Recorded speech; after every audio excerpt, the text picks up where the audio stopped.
Okay, we're recording in progress. Welcome all to Nancy Stolman's Big Night.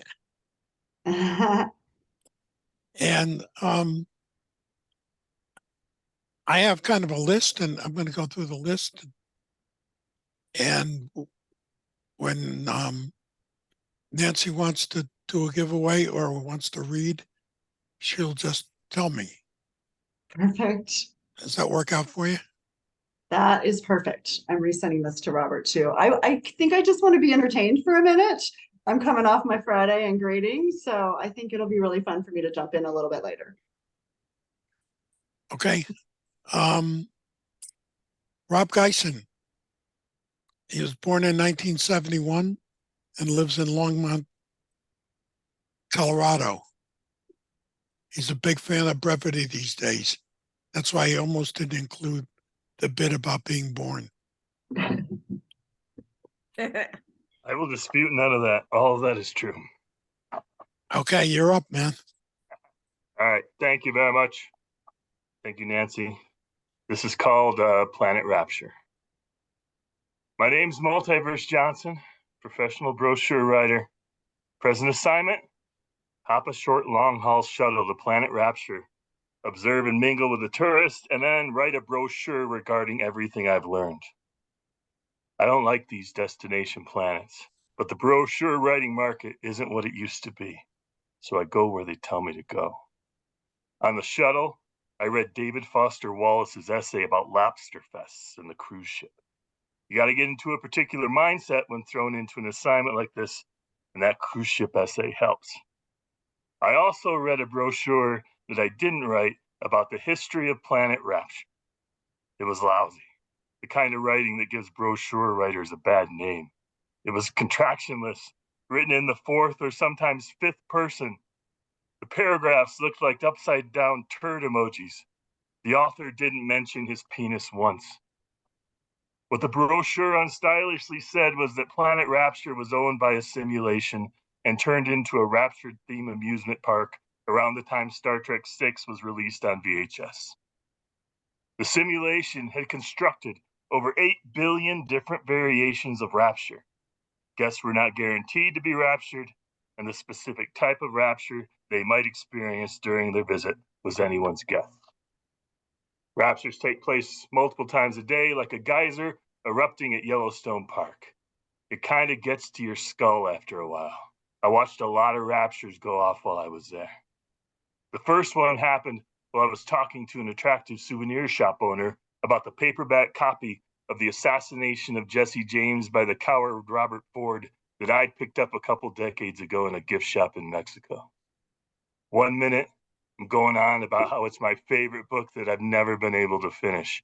And the next thing I know, 34% of the people around me get a look on their face like Taylor Swift realizing she's finally over Jake Gyllenhaal. And after that, they light up like a marshmallow held too close to a campfire before shooting into the sky so fast they disintegrate like pepper falling into more pepper. And the sky is a nose that knows how to explode. 82 minutes after that, I watched as everyone who believed in two coming twice popped out of existence, like the end of a breakfast cereal commercial melting into the void of an unplugged TV. 47 minutes after that, everyone who'd ever eaten a can of Chef Boyardee beefaroni got raptured. 72 minutes later, everyone who'd never heard of beefaroni got raptured. Replacement tourists were brought in. Hot pretzel stands braced for impact. At one point, even time got raptured. For the next nobody knows how long, watches wept as tourists hovered over the front doors of restaurants, not knowing when to eat brunch. The most annoying rapture took place just before I was scheduled to get the hell out of there. Everyone and everything got raptured, except for me, Matthew Perry, and all those incapable copies of his goddamn memoir. He was ingloriously on painkillers again and wouldn't shut up. In that bland audiobook reading voice of his, he tried to convince me that he was a better actor than Keanu Reeves, that he invented the phrase, could something be more something else, when he was 10. and that making out with Valerie Bertinelli in front of a passed out Eddie Van Halen was a cool thing to do. I told him that in the name of Eddie. If he didn't shut the hell up about it, I'd smack him in the head with Matt LeBlanc's Emmy. It was the longest 37 minutes of my life. Replacement tourists poured in as I prepared to pour out. What happens to all the raptured? I asked the shuttle bus driver on my way to the spaceport. Long live the simulation, he told me. The raptured are transgressed from the agony of overexisting and ground into elbow noodles and chili powder injected ground beef. That sounds made up and illegal. It's perfectly legal. Our simulation overlord is not bound by things like laws or the right thing to do. Every guest totally agrees to their own ending. It's right there in the small print. Quoting Han Solo in The Force Awakens, it's true, all of it. And that's where Chef Boyardee comes from. At that point, the last rapture hit the spaceport and they repronounced it Chef Boyar. The D was silent. Thank you. Thank you, Rob. Love you. Woo! Oh my God.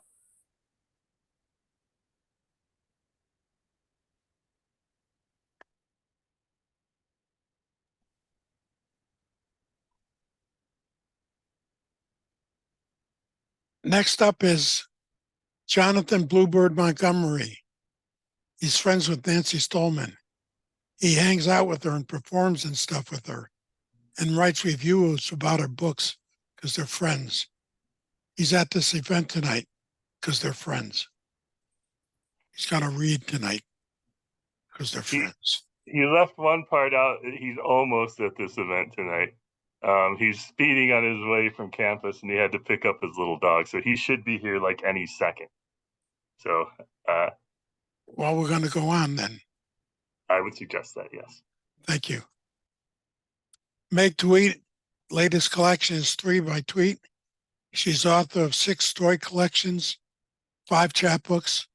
She won the Twin Antlers Poetry Award for her poetry collection, Bird Bulb Swinging, and is included in Best of Small Press 2021 and Wigleaf's Top 50 Stories for 2022. She teaches writing retreats and online classes hosted by Bending Genres. She's also the fiction editor of Bending Genres and associate editor at Narrative Magazine. Meg, you're up. Paul, thank you. You're welcome. Okay, so this is sort of going back in time with the rapture. So, you know, the rapture can go forward or backward, Nancy. And in this one, it goes backwards, but you'll see how genders change even centuries ago. She got the her on him who they still speak of in relapsed gender. News gunned across every church from Springfield to Mississippi after the birth of Abigail. Her mother, Nancy's womb, belted the length of the United States. When her water broke, she drained more than 3,000 square miles through central Illinois and flash flood corn and pumpkin seeds her father had planted. When Nancy belched, she could manage a perfect C and A minor chord depending on the time of day. Some say the infant was longer than a train traveling through 180 cities in 7 states. Others said the Sangamon River hissed and spectacled over 264 miles to the Illinois River. Size was the least of Nancy's worries. Shortly after the birth, objects started nosediving out of her vagina. Several empty bottles of brandy, most of someone's cattle, a dozen cats, a few pigs, a horse, a turkey, a goat, and more than a crate full of Bibles. When Nancy's melancholy descended on Abby, the littlest busk of 3 children, Nancy was listless, trembling, and a stench bayed over her breath of cattle, sheep, and horses. The doctor said it was milk sickness after they tried to get her out of bed. When she vomited without stop and an odor of chemicals presumed off the skin, the doctor prepared the family for the worst. Thomas, the imperious, fuddled father of this tribe, was a farmer, a carpenter, but chose not to read or write. He was forthright in his rage, humiliated any scribbled page that dared question him. He sequestered another wife, Sarah, who lived 3 cabins over, a few weeks after Nancy shriveled.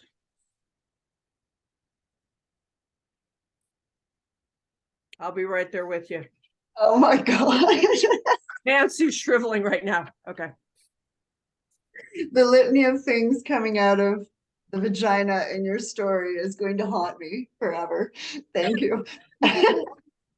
I'll send you a copy. Abby grew up in the countryside, eating 5 meals a day beneath legs surging upwards toward new horizons, over mountains, long faces, furies, evasions. She grew and grew and once again grew. Never cared that a suitor could find her. She bent over rooms to enter them. The younger brother died. The sister had notches in the wood of the door frame. Thomas, their father, threw his knife up into the wood beams. That's as near as Abby would ever come to a measurement. Abby's second mother, Sarah, came with a pack of children. She took a liking to Abby, whose clothes were stitched for midgets, and kept Abby from standing straight for years. Sarah put her needlework aside and started sewing clothes out of women's quilts and scraps from clucking pouches of Kentucky tongues. Sarah found the perfect log and set it along Abby's back and between her armpits.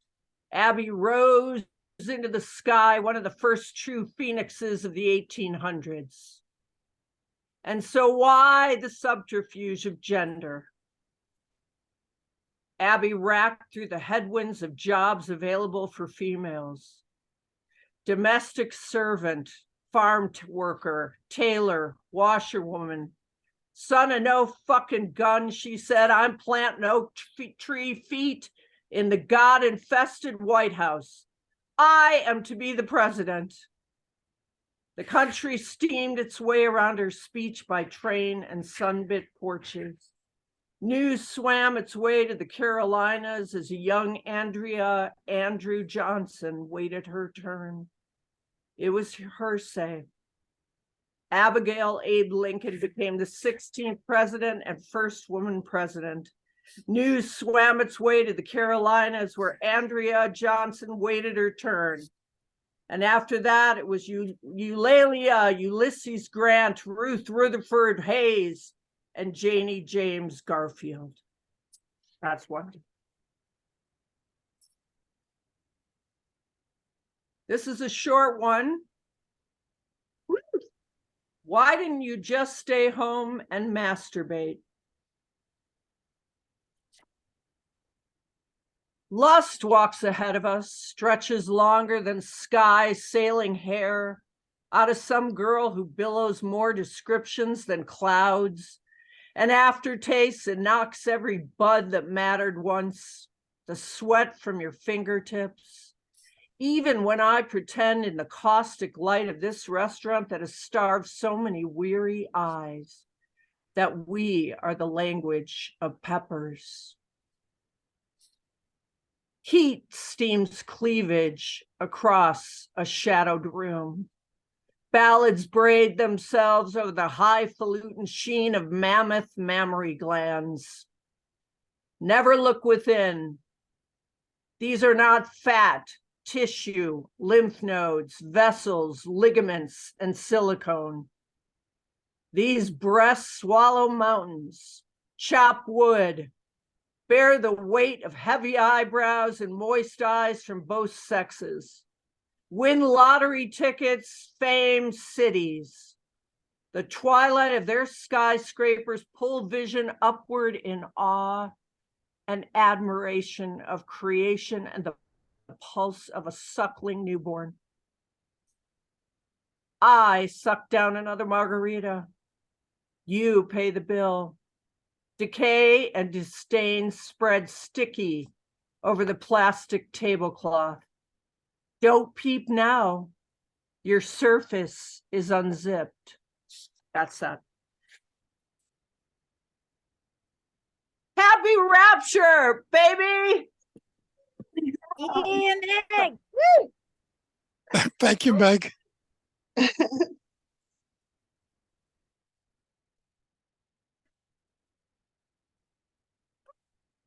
Robert Vaughn is an award-winning author, playwright, and teacher. He is the author of 6 books. His newest is SQ. He also runs the Bending Genres Journal. Robert, I know you're here. Unmute. Thank you, Paul. I am here. Nice to see you. Nice to see you too. Nancy, happy rapture. I love you. I'm going to read 4 very short pieces. Abraham Lincoln had to be long. So the first piece was just published in Ghost Parachute's latest April issue. It's called The Moth. It was stuck against our screen porch door. In the low amber light, the wings radiated a brownish red sheen, glistening in the past midnight air. It was a moth I had never seen, gigantic. Unlike others my sister had injected and tacked open against wooden slanted boards. Tommy reached out toward it in slow motion. "Don't touch it," I blurted. "It won't be able to fly." He moved his head closer. I think it's dead. I noticed the minute black hairs on Tommy's neck, the fringes of the moth's mantle. The waxing moon reached through the oaks, and I felt like I could never marry this guy. "It's alive," I said, wanting to believe we were too. "Let's go inside before we turn to dust."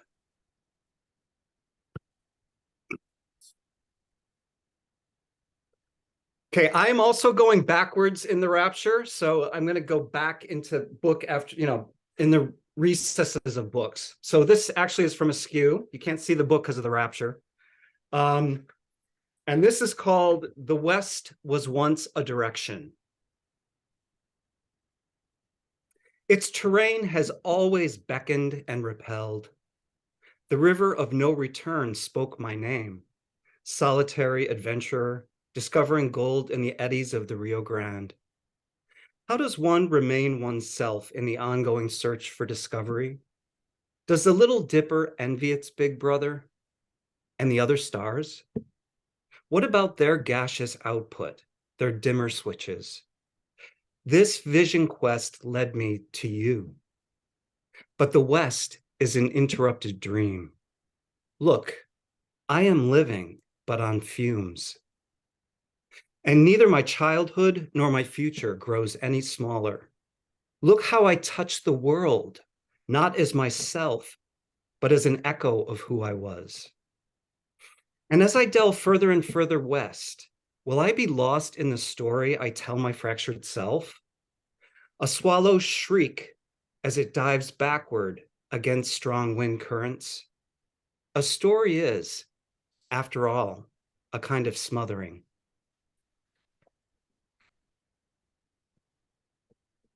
Thank you, thank you. Okay, so now we're going into Rift. Is Kathy Fish somewhere in the room? I hope she is. No?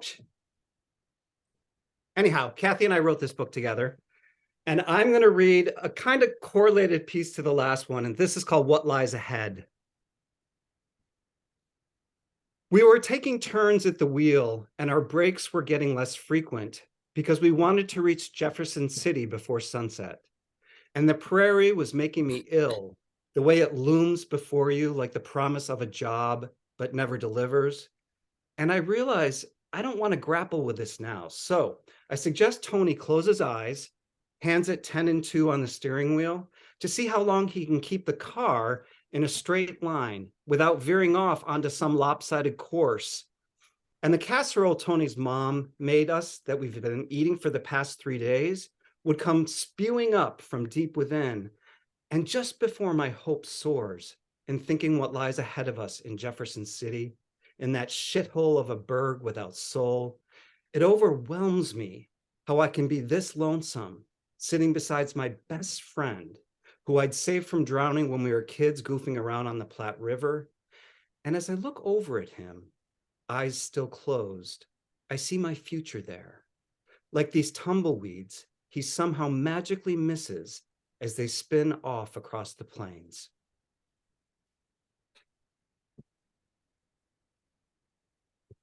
Thank you. And I'm going to end with a poem that is in Attics and Basements, and it's called Bonus Question. And I wrote this when I was in college, so it's a real far back rapture. A late night call-in to the all-night radio station. The DJ is waiting for the answer to the bonus question. When suddenly, at 3:17 in the desolate morning, the phone rings. He picks it up. The woman on the other end says, huskily, for the whole country to hear, "Will you love me?" Sorry, wrong answer. But somewhere, lying in the darkness and staring into pitch black, someone who has never seen her face whispers, yes. Thank you. Thank you, Robert. Robert.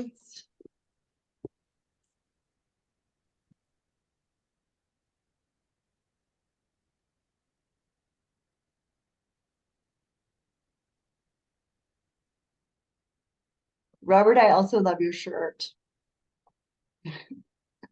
Your shirt.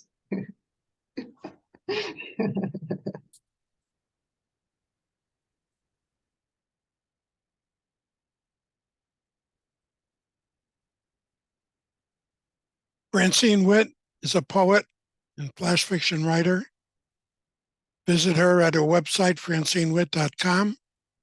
She lives in New York City. Hi, thank you, Paul, and happy rapture to Nancy. Congratulations on your beautiful new book. Nice to be here with everyone. And not everyone is going to be swept up in the rapture.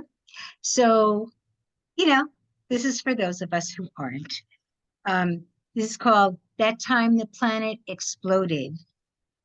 Leaving shards of mountain in your soup.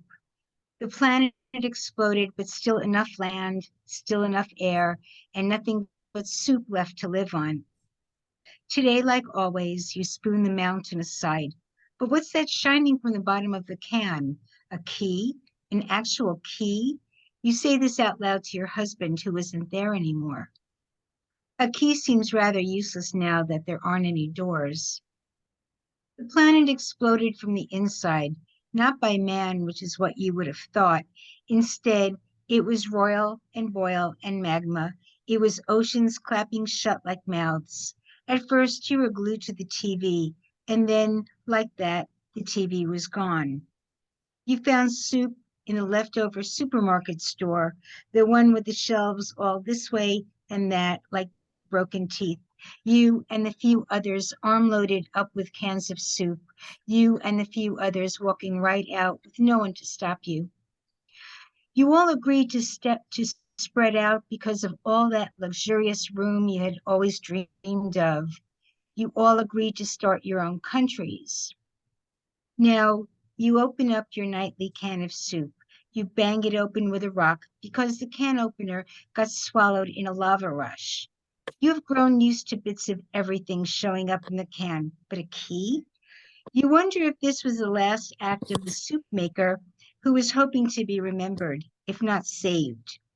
You hated these pieces of your used to be world and how it only reminds you that alone is not the luxury you thought it would be.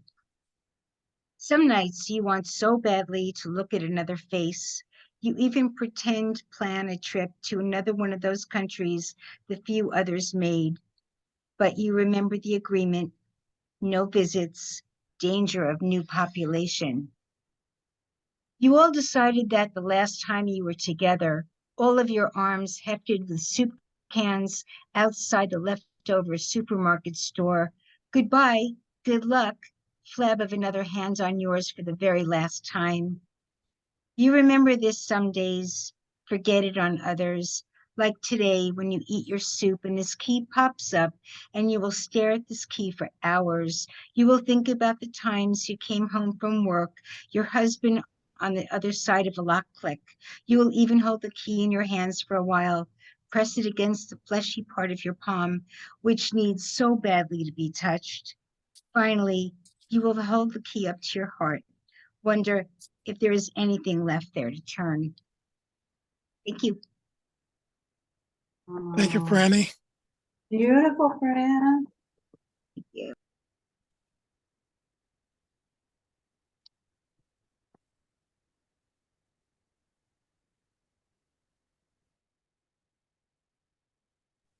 Francine, did you say this was from your new book? No, that's not in the book. It's Okay. forget where it was, but no. But thank you anyway. Yeah. You know what, Nancy? I printed out the questions and the rapture took them.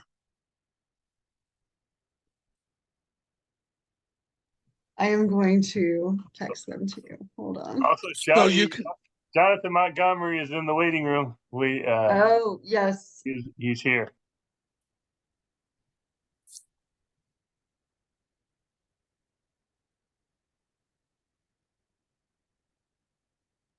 I got to see the doggy. Where's that doggy? Here he comes. Nancy, would you like to ask the questions? No, I want you to ask the questions. So I'm putting them in the chat to you. Hold on. God, There. what did I do with them? No, they're in the chat just to you. How many writers does it take to put backgrounds on and find a chat?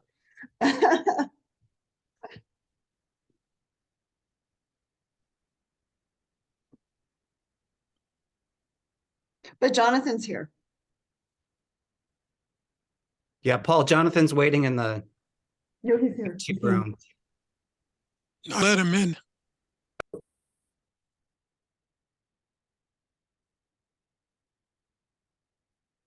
Is Jonathan here?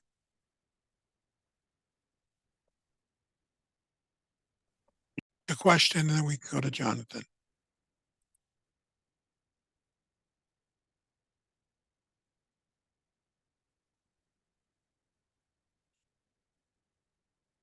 Okay, number one question for a signed copy of a book of Nancy's. After the Rapture is not Nancy's first flash novel. What is the title of Nancy's first published flash novel? Seeking Hint. Susie. Put it in the chat. I just chatted it. Were you reading my chat? So what was the first book called?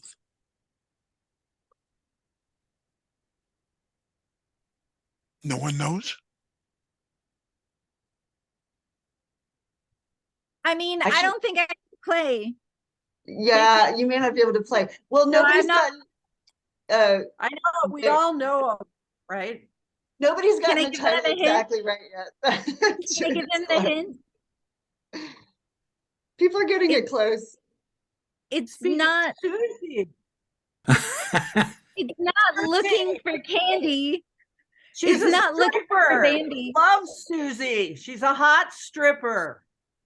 We're not looking for Susie. We're Stripping for Susie. No. Uh, Yes. we're lap dancing for Susie. I don't know who actually won that. she got a Barbie in her background. Okay, the answer is searching for Susie, which I think Rob got first from Yeah. shouting it out. But the prize is a copy of that book, which I know Rob already has. So Yeah, Rob, I have a signed copy. I know you do. So I'm Yeah, looking in the that's chat to see who qualifies for the answer correct. I think all of us have it. I have a copy. Are you kidding? I love that book. Yay. Maybe Chelsea might have gotten closest, I'm thinking. I mean, I would love to read that book. It was just in the novella and flash book that I read. Oh, you're gonna Perfect. Okay. love it. Because I think Chelsea got closest, who doesn't already have it. So send me an email with your address. Woohoo.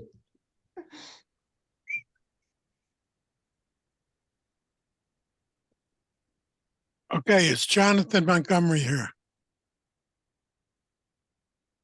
And can you unmute yourself if you are? Here he comes.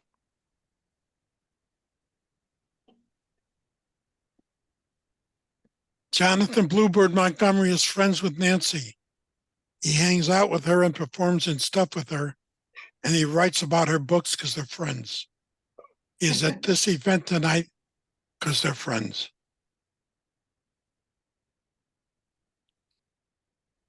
Jonathan, you're up. All right. I got a review of her book that I haven't finished yet. Or maybe I have. I don't know.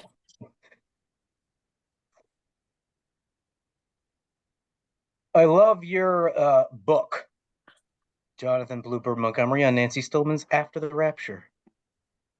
Yeah, I was writing this at a party. And yeah, I was liberally sipping a tall bourbon and Dr. Pepper while I was. And yeah, Nancy was right there next to me pretty much the whole time.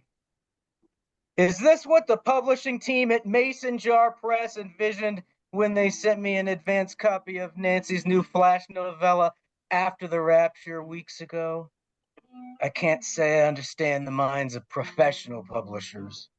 But if they are expecting me to convince someone to buy a copy of this thing, because of my record of brutally objective taste making, then they'll probably be disappointed. This is for the Boulder poetry scene, after all.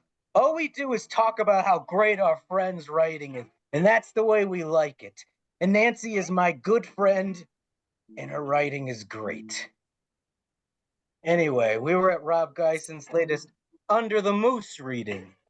The erratically scheduled invite-only deep underground lit happening we've been doing for like 1.3 decades. This time was at Rob's daughter's place in Denver, where he was house sitting.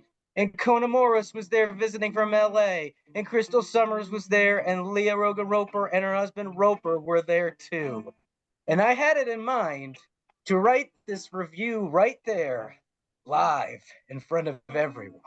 Of course, I knew it was a long shot to pull off. And in fact, I mostly did not pull it off. But I did manage to get down a bunch of drunken notes to try to light my way later. The hug note. Everyone hugs each other when they get to the party. I rant about how the biggest thing standing in the way of my literary success is the fact that I'm a shitty hugger. Unless it's my dog.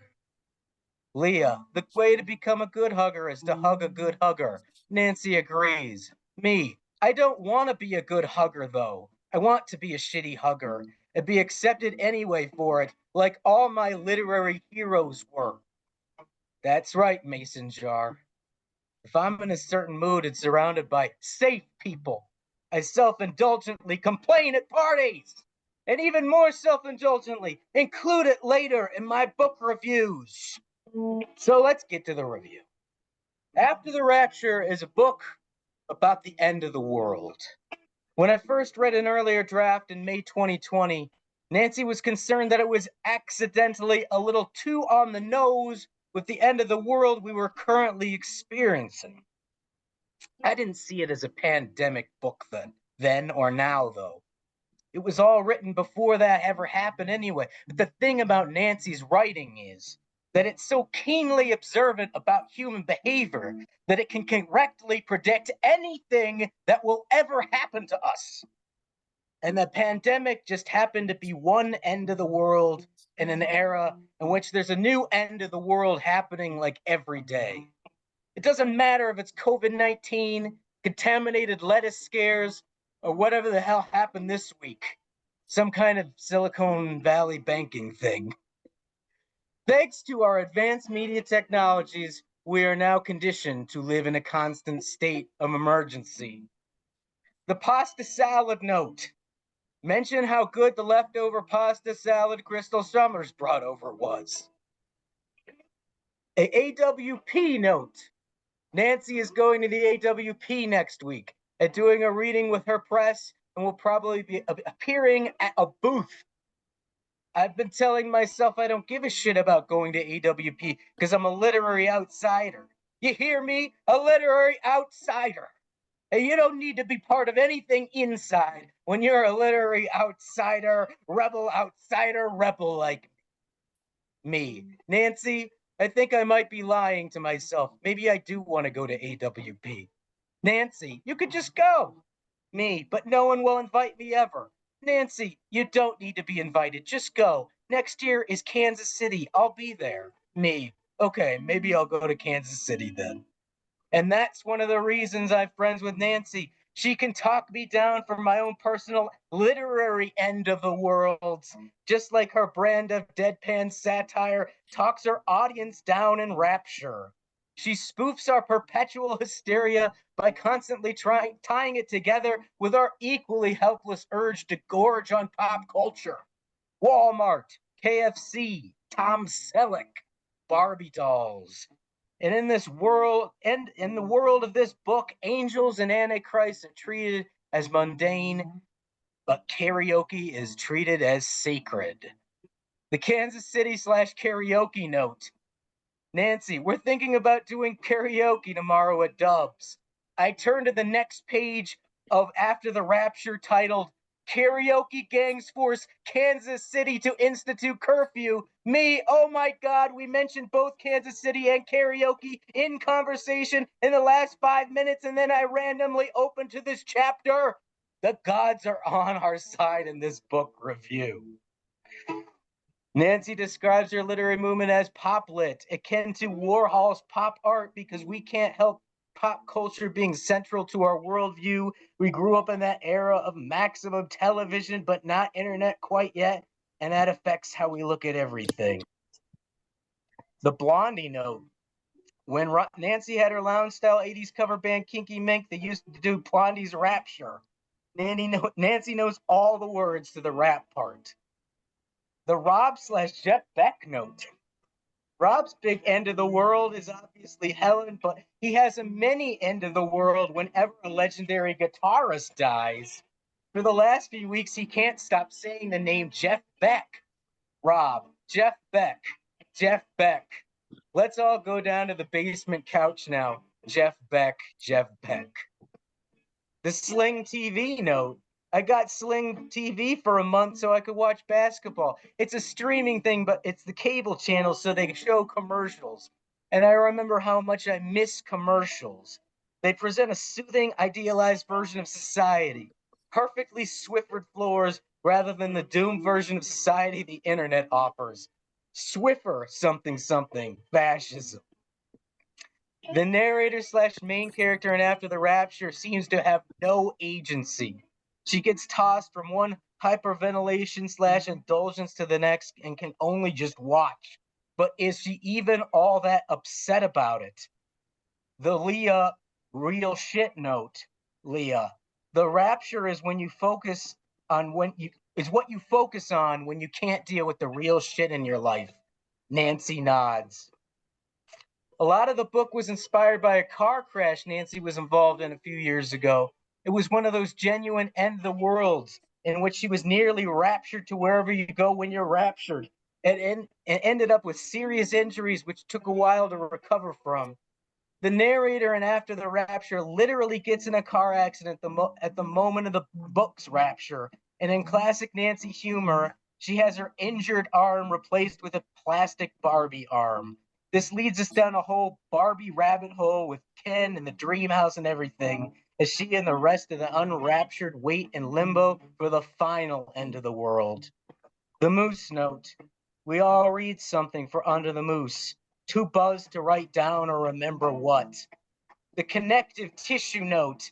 Nancy. In a flash novel, each little chapter can stand on its own and pack a punch.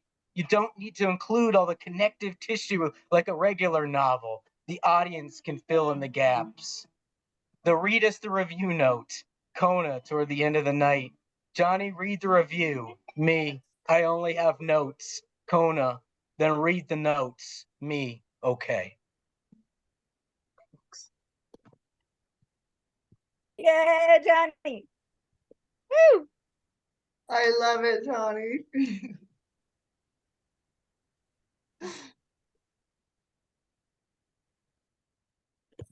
Can you hear me? Because I'm frozen on the screen. It's all right. Kona Morris is a writer, storyteller, and comedian currently living in Los Angeles. She has been featured at events around the world, and her stories have appeared in a variety of publications. Kona. Hi. I'm gonna read a couple from Nancy's brilliant book that I fucking love, and then a brand new piece I just co-wrote today. Everybody can hear me well? Perfect. All right, so I had to read Barbie Fun Facts, page 52 if you're reading along. Full name, Barbara Millicent Roberts. Occupation, teenage fashion model. Parents, George and Margaret Roberts. Hometown, Willows, Wisconsin. Birth date, March 9th, 1959. Sign, Pisces. Original hair color, brunette. Years without smiling, 12. Turn-ons, yachts, champagne. Turn-offs, mustaches. National scandals, belly button Barbie. Presidential runs, 6. Secret fantasy, crying. Cult of personality, yes. Love that one. And this is the other one that stood out to me for whatever reason to read today. And congratulations, Nancy. I'm so proud of you. And if you have not read Searching for Susie, she holds up. You definitely should. This is the beginning of part 3. The camp is built around tents, clotheslines, dogs. What happened to your arm? She says. Long story. Fucking Babylon, she says. You'll be safe here. How are things down there? Worse than ever. Not surprised. It's like they don't even care. They don't care, she says. They can't care. It would kill them. We walk through the camp. Most people sit quietly, smoking. Someone strums a guitar. Dogs loot through trash. Want a cigarette? She asks. It helps with the despair. I take one for later. Didn't you used to be the artist? We're still the artists. But when do you make the art? We're always making art. Look, she bends a tree branch. Art. But how is this helping? I don't know if it's helping anymore, she says. That's the end of that piece. I hope it didn't get disrupted at all. There was a phone call coming in. So anyway, okay. So this is a co-written piece with a writer friend of mine, Ansif, who's here to say hello. He's also being raptured. Okay, it is called The Temple of Failed Threesomes.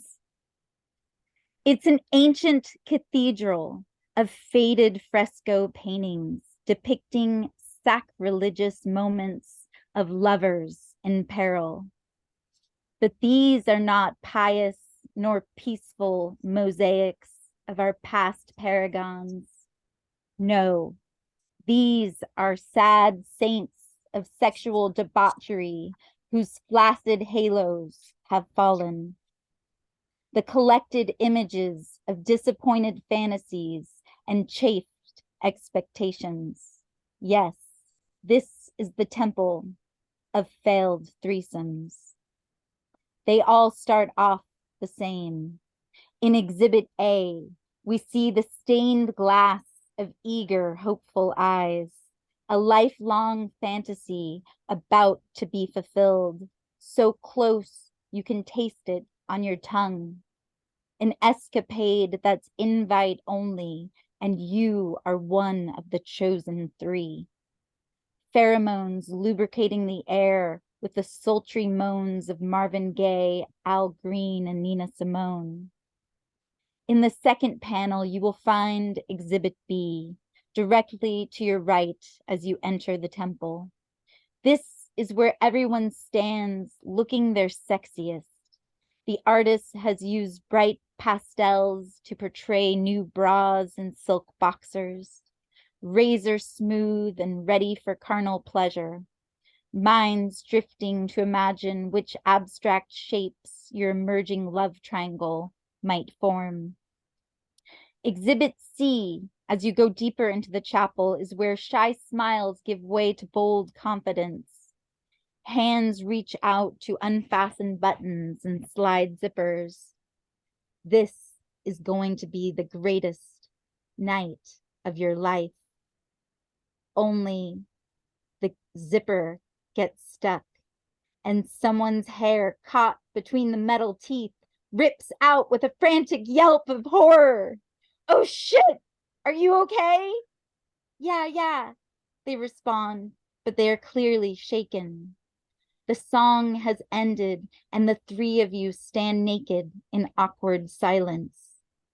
You try to start again, quick, before the moment is lost. You fumble to flip the record, but the needle scratches and the sound cuts down the mood of the room like ice water down the front of your pants. And now you have entered Exhibit D. But you are determined to persevere. You must. When will this ever happen again? So you go in for a kiss, first with the one you came with, and then with the other. Lips you've never felt before, and the passion pulls you in deeper into the embrace. Your hearts beat madly with passion, and that's when you hear it. A poorly concealed huff of passive-aggressive dejection. Oh no, how could you forget? And that brings us to the tragedy of Exhibit E. You realize what's happening and try to recover. Your fingers frantically search for a nipple, trying to make it seem like they were there all along.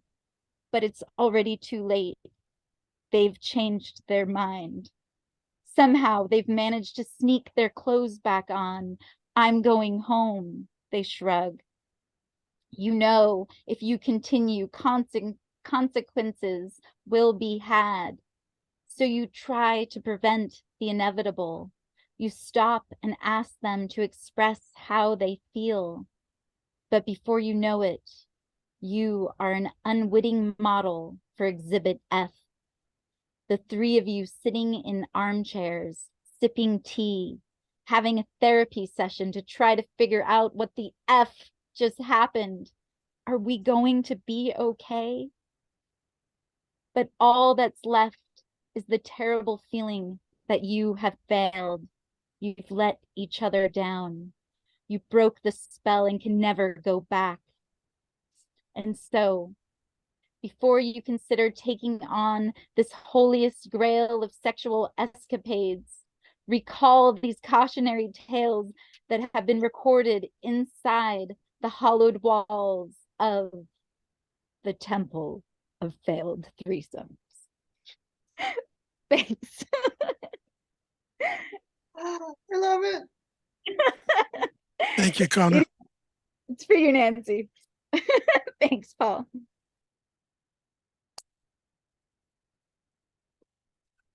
Our next reader is Sally Reno.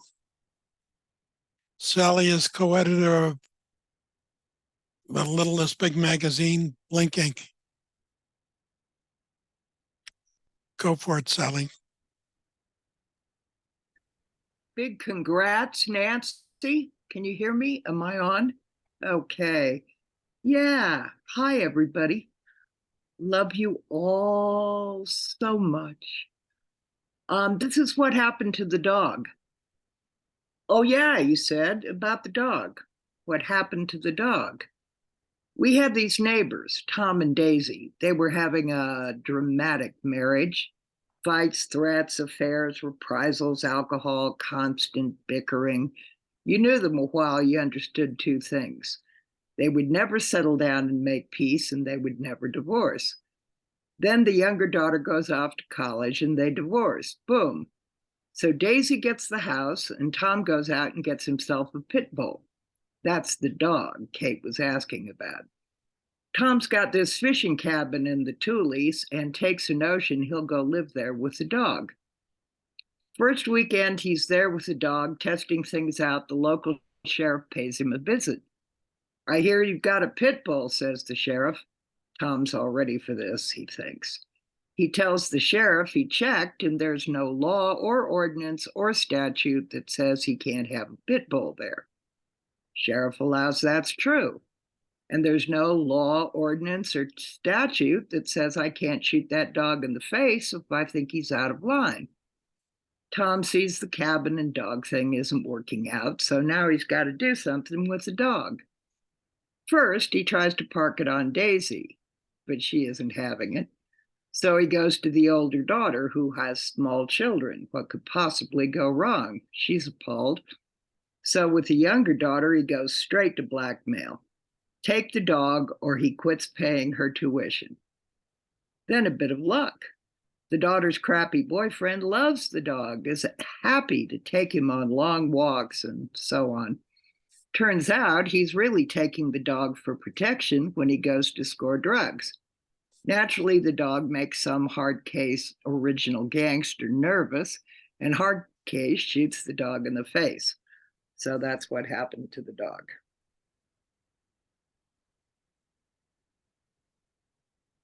Thank you, Sally. You bet. No, I can't. My dog's listening right now. I have Sally. I have a pit bull. I'm just letting you know. Okay. Oh, no. I love you, honey bunny, but It wasn't your dog. don't worry about it, Jesso. It's not you. Okay. You just laid back down on the couch. We love you, Jesso. It wasn't you.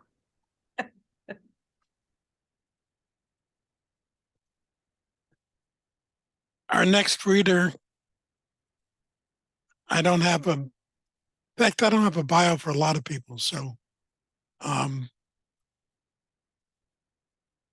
Jamil Ebro. Did I pronounce it Hi, right? Paul. I think I might have sent you a small bio in the chat if you directly. I don't know if you got it. I'm having screen problems, and that's why. Meg and I are great. Meg and I are great at making up bios. Okay, go for it. Go for it. Okay, so Jamal, he goes by both.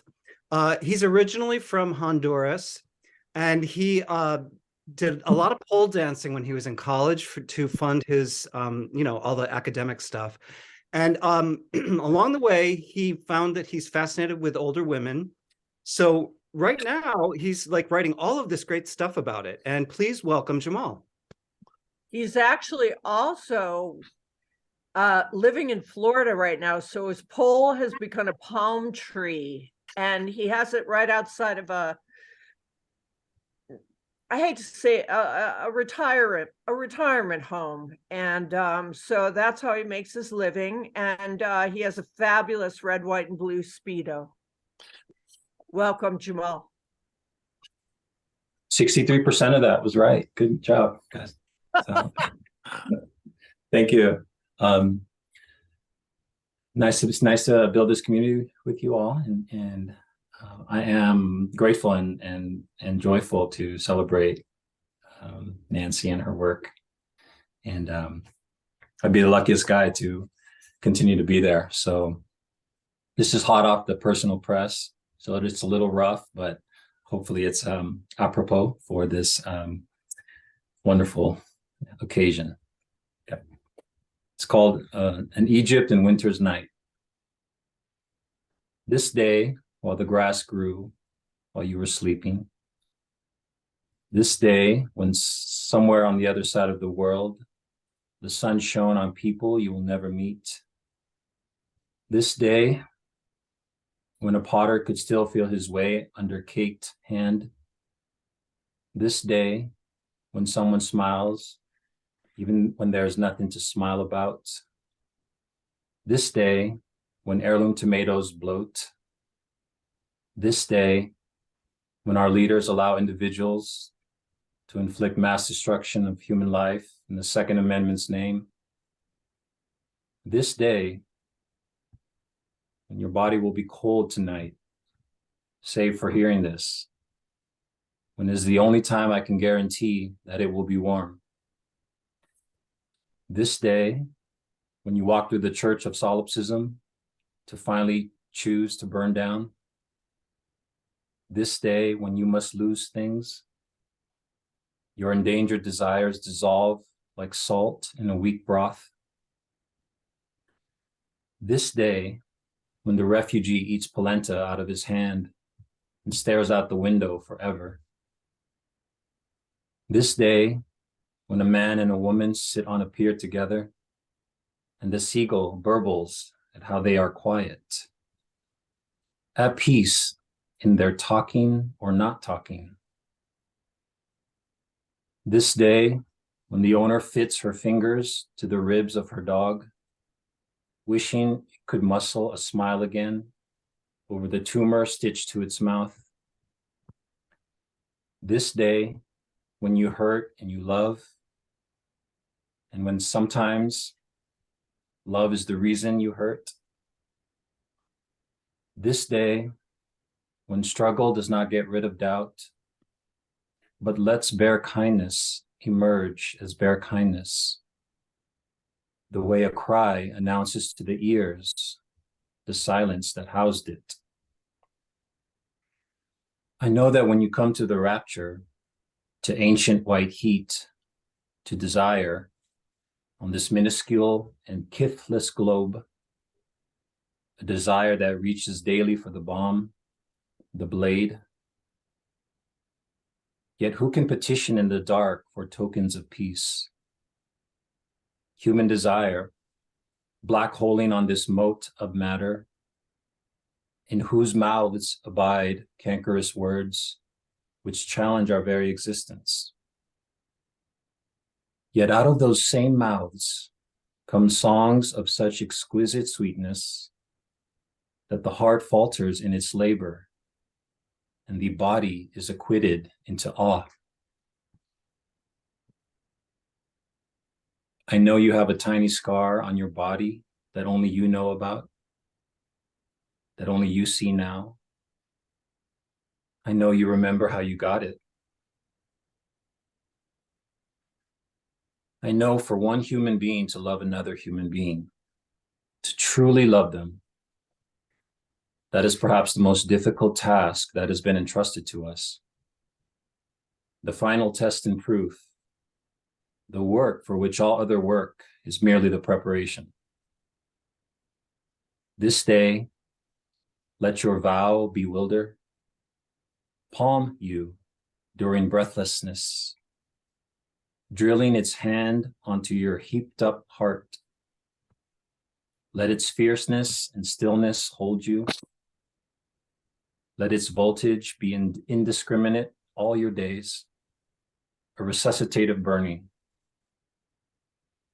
As the rain levels our ordered and architectured earth, and my butternut guitar curves across the corner of our bed like a leaking echo of you, a yawning song steams out of my lips and swirls under the moist and raw alabaster ceiling of my soul, like the ancient buffalo and fire and the fertility pictographs that spilled suddenly in the dark bowl of man. A man who reaches out to the very middle of the ever unknown and can't help but smile, a rapscallion smile, for he knows he is never reaching out to nothing, but to everything, to the one, to the girl he made a silent but seamless promise to in a dark hotel with separate Swedish duvets, to his teeth grinder, his French crepe eloper, his Plato's form, his island daughter, his evolutionary equivalent, his shower liaison, his love now. I remember thinking forever could go on, never knowing if I'll see you again. It didn't matter if I took port in your shores again, for glimpses and touches and passing eyes are not made for forever by their very nature. But they can be by our very choice. Would you like to dance around with me across the world? I still know that you're the heaviest weight that's wrapped around my neck, strengthening it, kissing it, whispering into its wild yard that you will pay the mortgage of loving it and owning it. And because of that weight, nothing can bring me down. And falling together is the precise way to fly. You are in Egypt in winter's night, a monumental teardrop, sending me to your eyes where the fiercest rivers run. My tawny mandolin, you who may carry your music away from me at any time in this life. If I am suffocating from Orion's belt, it is only because I am ever trying to make it a living necklace for you. I must say that poet Galway Kinnell has the best description of the rapture I've read.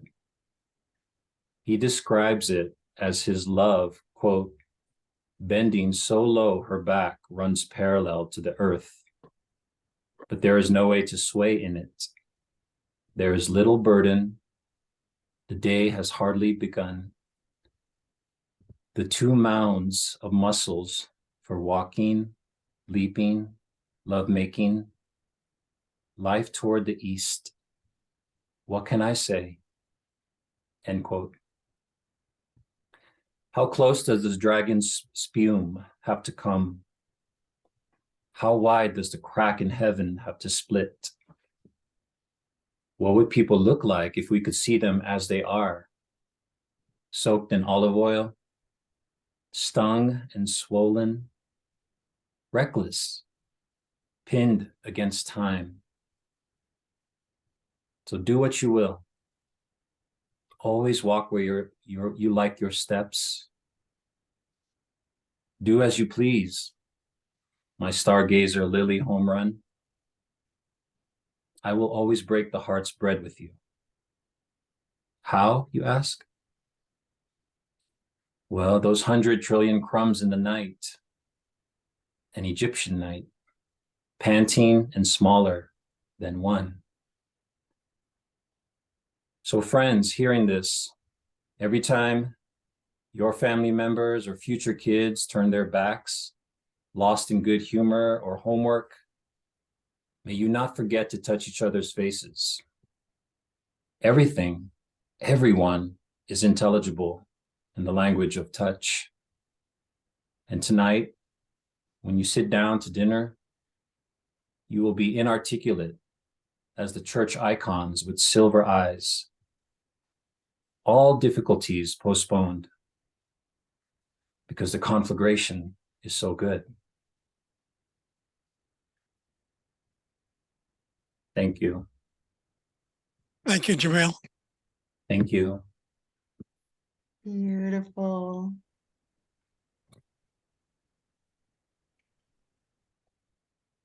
Do you want another contest or you want to just keep Sure, reading? yeah, do another contest. I don't have the list. I have nothing here. Okay, then don't. It's Keep okay. it busy. Pardon me? Where's that Speedo, Jamel? We call it a freedom Speedo. Freedom Speedo. Freedom. Okay, fine. No, I'm just kidding.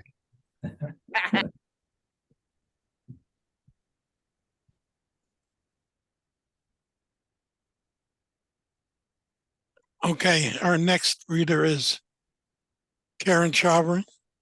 Her flash fiction appears in 95 international literary magazines, journals, and anthologies.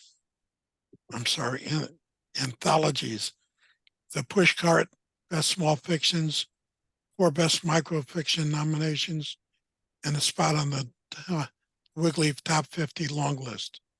She curates Vancouver Flash Fiction, an online resource hub, and Miramatri Flash, a monthly literary column. Karen lives in Vancouver, British Columbia. Karen. Thank you, Paul, and huge congratulations to you, Nancy. Wonderful. I'm going to read a short flash. Cane Corso.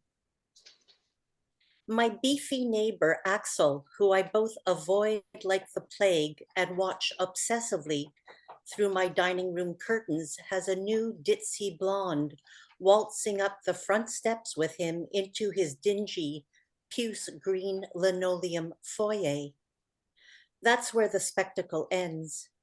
It stops for Bruno, too, the massive Cane Corso, who is once again left behind in the cargo bed of his jacked up 4x4 black scratch pickup truck, the one with monster off-road tires that only gets driven around town and makes that god-awful racket. He is to wait, a paragon of patience and forgiveness and loyalty, loyalty undeserved.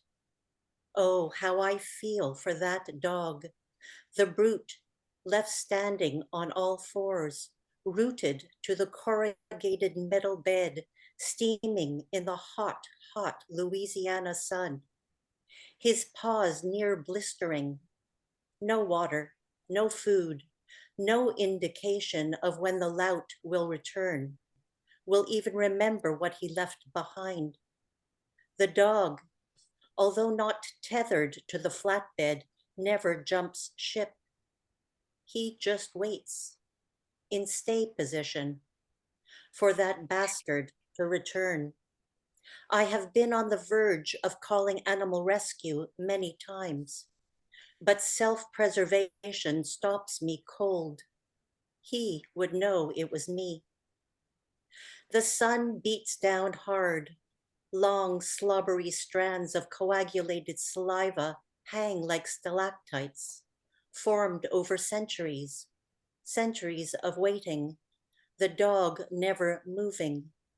Scumble-edged clouds painted Naples yellow do not offer sufficient shade. It is sweltering out there. I fumble in the kitchen, filling a wide plastic tub with cold water and ice cubes, refreshment that I failed to deliver, and go back to watching for movement from behind thick brocade curtains in my darkened, empty dining room, kept dusty and ghosty like a tomb. Never any dinner guests allowed, not even a ditzy blonde. The dog and I have a lot in common. The cruel irony, me, not leaving my house, me, frozen in place, not given permission to leave, never knowing when it will come, if it will come. I'm rooting for Bruno. One of us should be free. Thank you. Thank you, Karen.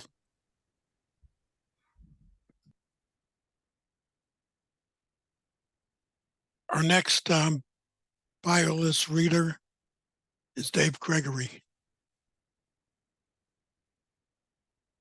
Are you planning on reading, David? Oh, no. Then disregard. Okay, no worries. And Paul, I'm ready to go too before it gets too late. I put it in the chat, but I'm thinking you don't get your chat now. okay.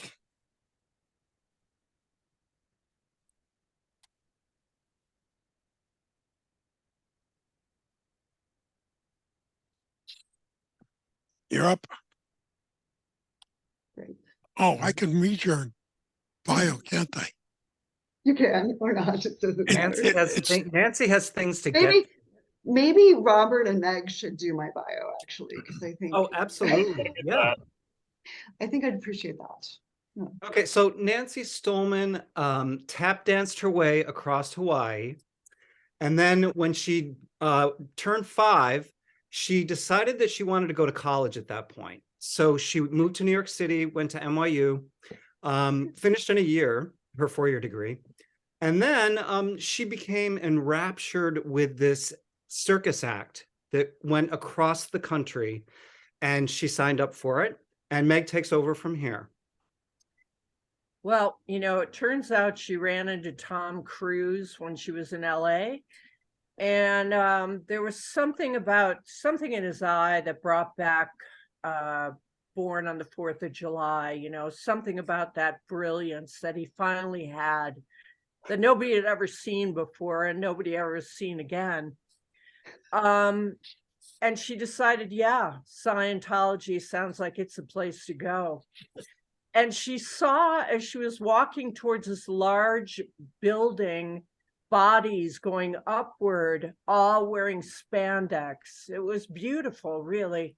And they were all in pastel, and it was romantic, and it was gorgeous, and it was there were a lot of 3-ways going on there. I don't know if Kona's still around, but there were a lot of 3-ways going on, and kind of moving in and out, figures, life, but all in pastels. So nobody like got in with somebody that didn't like work with the same color scheme that they were doing. You know what I'm saying? And Nancy has always been that way. She has never clashed. Welcome, Nancy. Thank you for that. She's never had a failed threesome. Never. No. I never have. Her zipper never got stuck, Kona. There's basic things, Kona. Basic things. And she drank it, and the tea was good, by the way. It wasn't your usual tea. It was really, I like really, tea. It was tea from Colorado. Come on. What are we talking here? I like tea. Thank you guys so much for coming on a Friday and ending out your week here. It's such a pleasure to have you all and to virtually celebrate with you all. And thank you for those of you who indulge me and with your Rapture backgrounds. It makes me very happy. So I'm not going to read too much because there's lots of other readers and lots of other things going on. And we did have more book prize giveaways. So maybe I will figure out how to send those to Paul again at some point, but regardless, I thought that it would be fun for me to read the ending of the book but I was also going to read. So most of you know that I wrote the book before the pandemic, and there's only one thing that I changed post-pandemic, and it's the ending. And I didn't write a new ending. I actually removed the ending that I had, and I moved this other thing that was not at the end to the end. So I took something out and I did a little swap. But I thought I would read you what the original ending was, which it seemed post-pandemic that people just didn't need that. They needed something else. And so I really like the actual ending, and it feels like the right thing. And actually, as I was looking for it, because I was like, oh my gosh, who has the old version of this? So I was searching my emails, who would have had the old version of this? And I found an email that I had sent with the old version of it. And it says in the email, like, I don't know about the ending. So like, any thoughts you have on that, So clearly I knew that it wasn't the right ending, but I'll read the first ending and then I'll read the ending now. And I have to kind of jump back and forth, so give me here. This part stays the same, but you need kind of to work into it. The real rapture came without preamble. First, the moon turned red like a gorgeous, ripe September peach hanging in the sky. A three-dimensional orb you could reach out and pluck right off a black velvet background. Then the solar flares that were supposedly too far away to hurt us reached Earth, and fiery whips shot from the sun without warning, leaving smoking char lines across the planet like a strange space Zorro. And then the asteroid belt went askew, and asteroids pummeled the Earth's land and sea, and this caused the ocean water to rise and spill into all the sinkholes and douse all the volcanoes, and most of the cities were lost. But sometimes, in those final hours, a solar flare smacked the ocean just so, and such amazing arcs of steam and rainbows sprayed that those left treading water would ooh and ah at the strange beauty of this finale. So bittersweet, so different than they'd imagined. It bubbled up and over like drowning, like that first full breath underwater. And in those last moments before they sank to the bottom, the people watched cosmic fires dance with a swirling sea, and they were struck by how beautiful it had all been, really. And then the sun burned out, about 5 billion years too soon. But if there had been anyone left to be surprised, they wouldn't have been.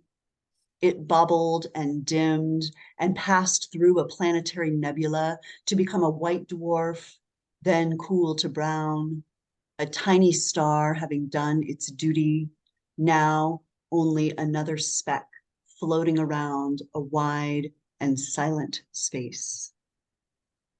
And that was the original ending to the book. And I'll continue with the current ending. And then those of us left decided to walk. We walked west for many days toward the setting sun. We passed the old roadside altars, the faded scraps of fabric tied to a tree, the perfect 4x6 bald spot where no grass will grow. How silly it all seemed now. We walked until we reached the edge, a floating monstrosity of nonsense, a multicolored tundra undulating. And there we tossed the rest of our melancholy dreams and heart-sick imaginations. And some people even ripped off their tattoos and threw the inked bologna skins over the edge. And together we watched them bob and float away like deflated balloons and sad water bugs. And then the people remembered another dream. A slow dream, a dirty dream, a hallucination dream. They remembered a sweat lodge dream, a pink sky dream, a dream hyperventilating under a bush, a dream that ripped through nylon, a precarious dream, A dream sleeping off the highway back when they were unafraid dream. A dream of reckoning, of prophecy, a dream that birthed another dream, opening like an orchid to the other, alone in a tent in the middle of the woods. A dream pretending to be someone else's dream. And then the people remembered the forgetting, the way one forgets so slowly, it's almost like not forgetting. But now they remembered the forgetting, the bewilderment, the dream becoming wild in the desert, the deserting, the dream becoming sand, mummified, roped off like a dead child's bedroom, roped off and forgotten. We all felt it leaving us. We knew the exact moment it left. A flock of birds flying from an open chest cavity, a turn to the left instead of the right. We watched it float away as if it never meant anything to anyone. And then, just when we thought it was too late, someone jumped in and started swimming. Stunned, we watched them swim far out to a big dream, bobbing away, almost lost, and drag it back. The water lapped our toes like needy children, and the silence stretched. We saw dreams littered and broken everywhere. A dumpster caught in a tree, a coyote wrapped in barbed wire. We saw the sun, a reluctant prophet in a wallflower sky. We watched the dream and swimmer get bigger, bigger, splitting the water like a muskrat until they finally breached into a raft of waiting hands, an inhale that passed from person to person. And then we all jumped in and started swimming. The dreams were tired but alive. They were trapped in tides and entangled with rocks, and some of them were nearly gone, but we rescued them all. The big dreams, the forgotten dreams, the tiny bits of purple dream. Even children were scooping up a floating dream, releasing a dream from under a rock. So many dreams. They were waterlogged and distorted. They were bloated and torn and trampled, but they were alive. We pulled them all out, wet but alive, and piled them on the beach. And then we ran, bounding across the sand and rocks, arms thrown open like 100 estranged sons toward 100 prodigal mothers. We felt ourselves dissolve into 1,000,000 stars. And then we decided to give all the dreams back. Each night, we returned the dreams, and each morning when the sun rose, ripping pink stretch marks into the sky, ripping like it had never wanted anything more. The people found their dreams in the door jambs or in the mailboxes or under the rocks, returned like love notes, like a lost pet now found. And they wondered how they'd ever let them go so easily. The end. Thank you, Nancy. Yeah. Love it.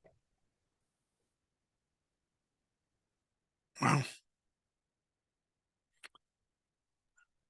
Our next reader is Sri Sessling.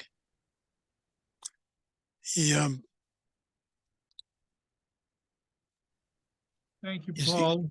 He's And, the editor and publisher of the magazine 10 by 10, which if you haven't seen it, you should. If you haven't submitted, you should do that too. then you're all invited to send something to 10 by 10 also. I'm going to read 3 very short ones that are going to be in my first full volume of flash fiction that Gloria Mindock at Trevena Barber Press is going to be publishing. And I thank her very much for that. The first one is called Freedom is Not Just Another Word. Pigs are reported to be the smartest of barnyard animals, and female pigs are smarter than males. So it makes sense that a 280-pound sow being transported to the slaughterhouse, worked her way out of the back of the trailer, transporting it to the future as a platter of bacon or as the ham centerpiece of a family dinner. This sow bobbed and weaved her way through backyards like a star running back, eluding her captors and then the police, who, like Canadian Mounties, wanted to prove that they could get their man or pig. Finally, the corpulent porker ran out of strength, her legs wobbly, her grunts deeper.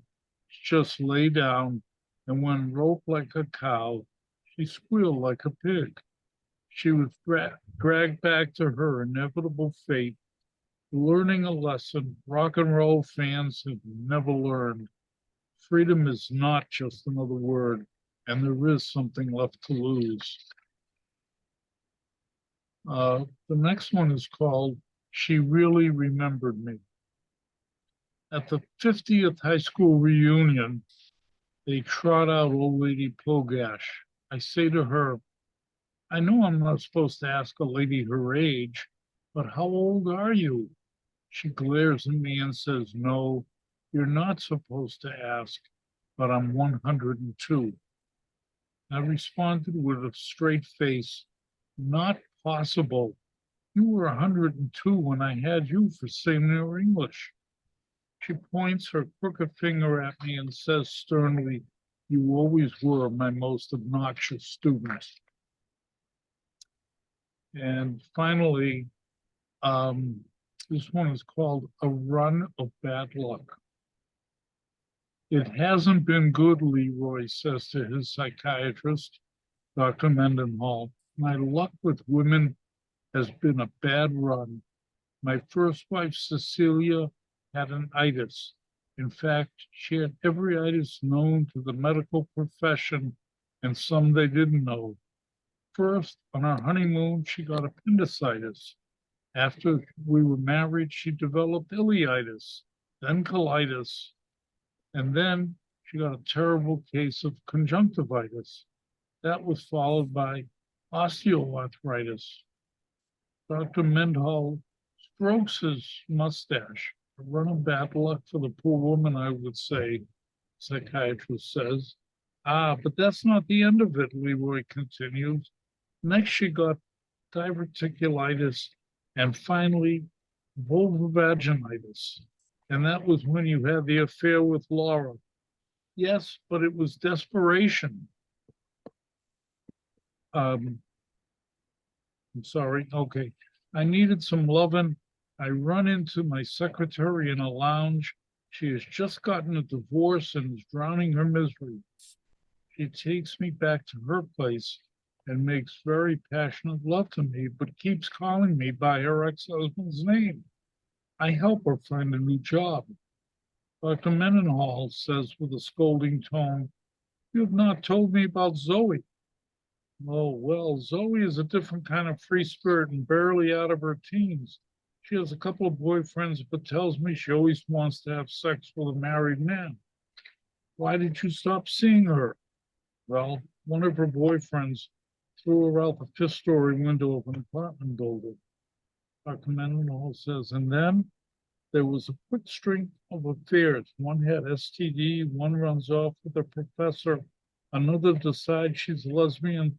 Then along comes Florence. Ah, yes, Florence, an extension of your bad luck. Is she ever, Leroy says. We are really destined to meet and marry, which we do. We take wonderful vacations and cruises. Problem is, Florence loves to eat sweets, gets diabetes, loses weight, but gets cancer and dies. Such a pity, Dr. Mendenhall says, shaking his head sadly. But I sense you may have someone else now. Shirley, Leroy says. I start seeing Shirley, but you know, she is one of the victims in the mall shooting 2 days ago. Thank you very much. Thank you, Spee.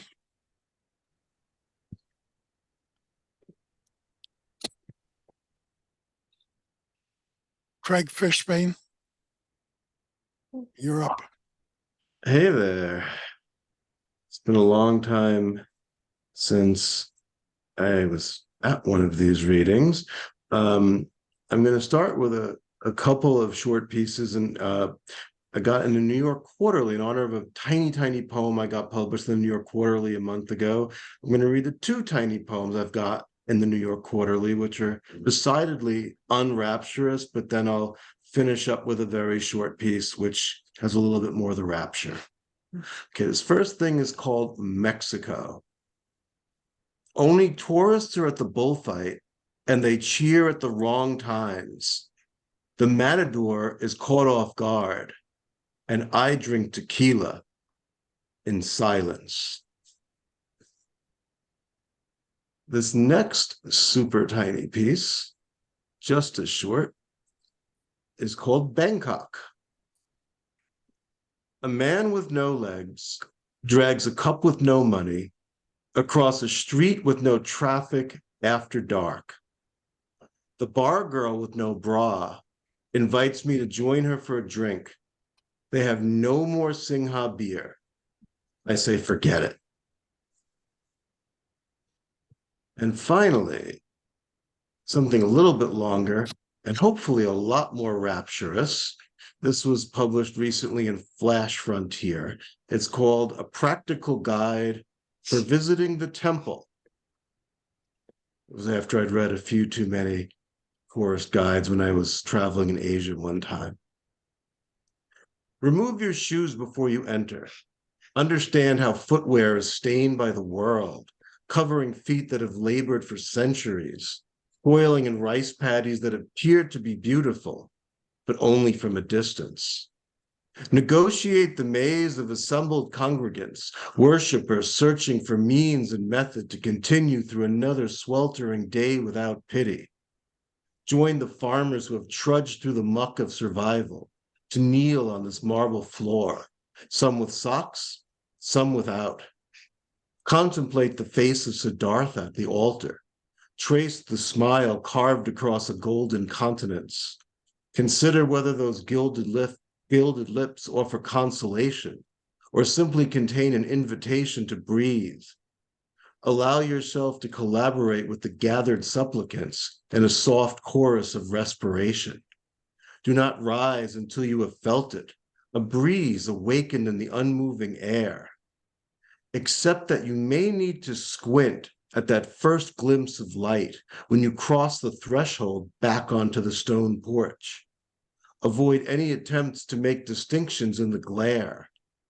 Come to recognize that, in the end, there are no true differences to be found in the pairs of mud-caked sandals stacked against the wall. Choose the ones that fit you best and let them guide you through the pillared gate. Watch your step. Thanks a lot, and congratulations to Nancy. Thank you, Craig.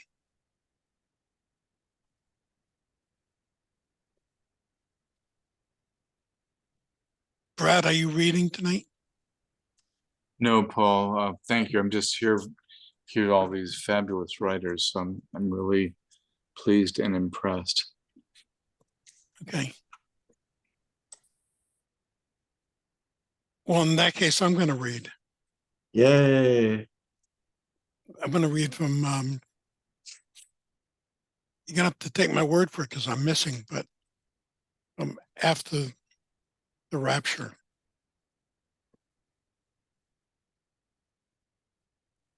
Karaoke gangs force city to institute curfew. Kansas City. Karaoke gang activity has continued to spike. And Wednesday night's clash of two of the largest gangs also involved a violent altercation with a karaoke DJ who's still in critical condition. DJ X, 31, claims violence broke out shortly after he took the microphone away from a gang member trying to sing 3 times in a row, landing X in a hospital with 6 broken ribs and unforeseen complications to his recent vasectomy. Duff's Bar and Grill owner, Bill Duff Dixon, says, "We've been doing our best to avoid such incidents and will suspend karaoke night at Duff's until further notice.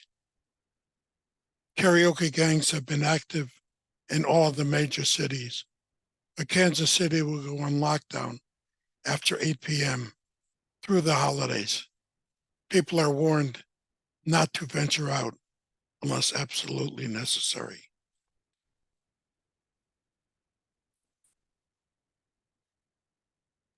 I loved hearing you read that, Paul. I've read it so many times, I'd like it every time. So I only have one monitor that's working and only, so if I've left someone out that's supposed to read, tell me. And if I haven't, thank you all for celebrating Nancy. Thank you so much, Paul, for putting it together, for hanging on through your own personal rapture, technological rapture that has been happening over the last 2 hours, and for a long relationship of flash fiction and FBomb and community. And I think everybody here who knows you, Paul, adores you as I do. And I'm just so happy to see so many beautiful faces here on a Friday. And thanks for coming and hanging out, and thanks for your support. And I don't know how I'm going to give these books away now, but I did have prizes, and I guess we're going to figure something else out. So stay tuned on that. But yeah, go forth and rapture. And thanks so much, all of you. And thank you especially. Congratulations. Oh, Nancy, I love this book. Congratulations. So fucking awesome and beautiful, as you always are. We're amazing, Nancy. Love you. Thank you. I can't Love wait you to all. read with you again. We have to do one in Santa Santa Fe. Fe. Make it happen. Make it happen. I Yes, got a car. I'll drive. I will. I promise. Good. Absolutely. Okay. Love you. Love you all. Thank you. Thank you all for coming tonight.